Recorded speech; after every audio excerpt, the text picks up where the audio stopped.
All right, let's look at a little piece of gear today that lets us get a little bit more out of our DJI RS2.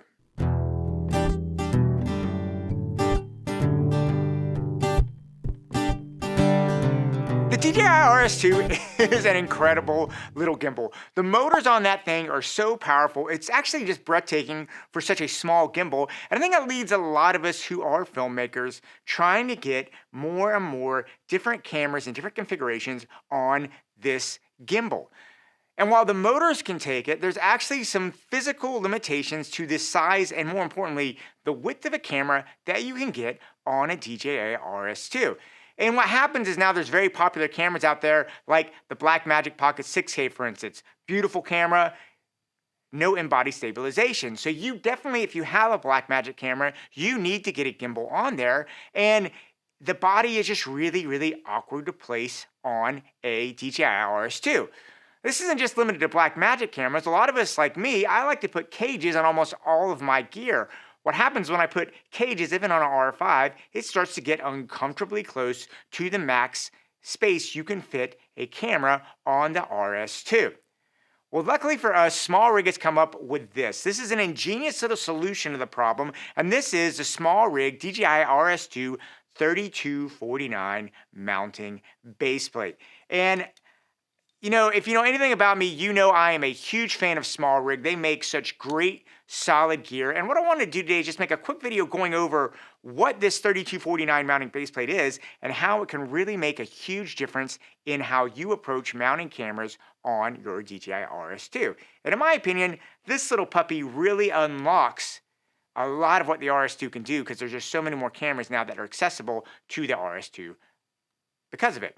Now let's start off with the most obvious structures on this baseplate, and that is the locking mechanisms here on them. And they pack a really interesting punch. Now the first one is just a basic locking plate that you can expect when you're slipping your camera here on the DJI. This top one right here, I should say the back one, is really where things get very, very interesting. You can unlock it, and check this out. It lets you adjust the actual width of your mounting base plate. And this actually goes from 94 millimeters up to 118 millimeters. And in case you're not there in the metric, that's about 3.7, about 4.6 inches.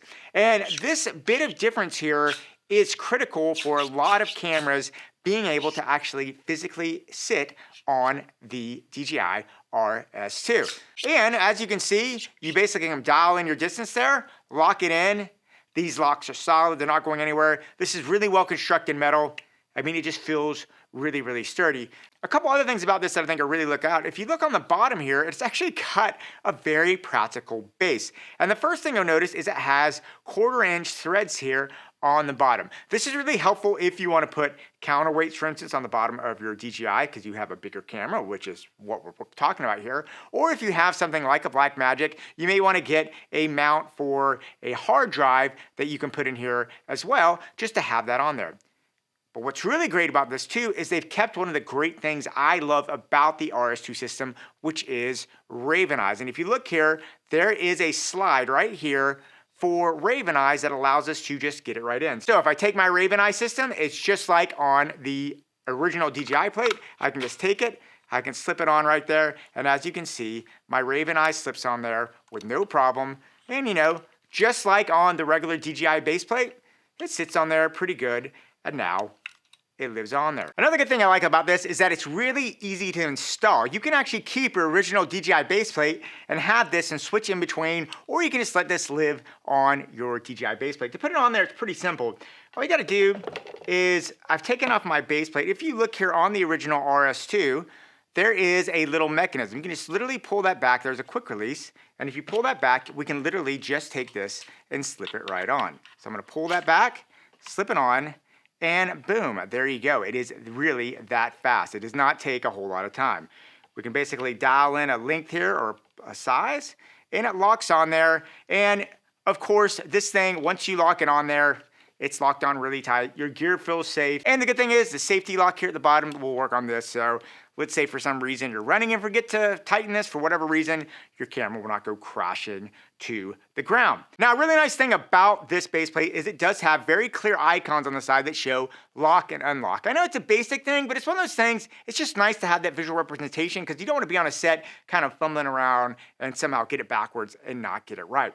Now, the actual base area right here is important because this does take the DJI base plate that comes with your RS2. So if you love using that, you're gonna be good to go. And now to lock it in there, all you do is you basically take your camera, you slip it in right, just like you'd expect on any other time you're with the DJI RS2.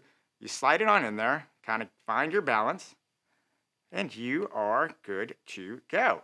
And that's basically it. It's essentially, if you have the base plate, you understand exactly how this works. And what I love about this is it gives you so much more flexibility in how to put on your RS2. It's a simple thing, but it definitely makes a huge difference. And you can even see here on a 5D Mark III, I got less than a ½ inch there before I'm running out of space. If I had a cage on there, I'd already be running into trouble with this on a RS2. And I tried to get a BlackMagic for this, but I just couldn't get one in time, so we're gonna use my old 5D Mark III as a sample. All right, and I really don't have any cons to say about this because it works really well and it does exactly what you think you need it to do. Really, the only con I would say if you're thinking about it is some people will probably be disappointed that it doesn't have the fine adjustment tuning wheel on this like you do on the DJI RS2 base plate.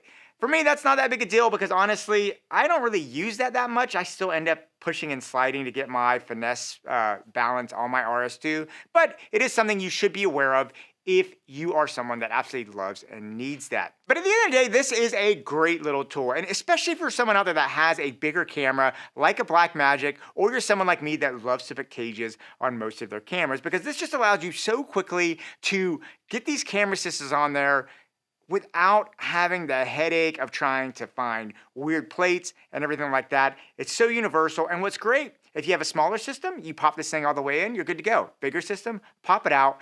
It's really, really nice to have that flexibility built in to one little plate. But anyway, guys, so that's just something I came across pretty recently. I'm pretty sure this is a new release from SmallRig, and man, it is just cool. SmallRig continues to come up with incredible tools that I just use in so many different places on my camera. I really, really like having them there. Now, I'd love to hear what you have to say about this. Please leave me any comments if you have anything down below. And yeah, guys, go out there, keep on shooting, and yeah, I'll talk to you soon.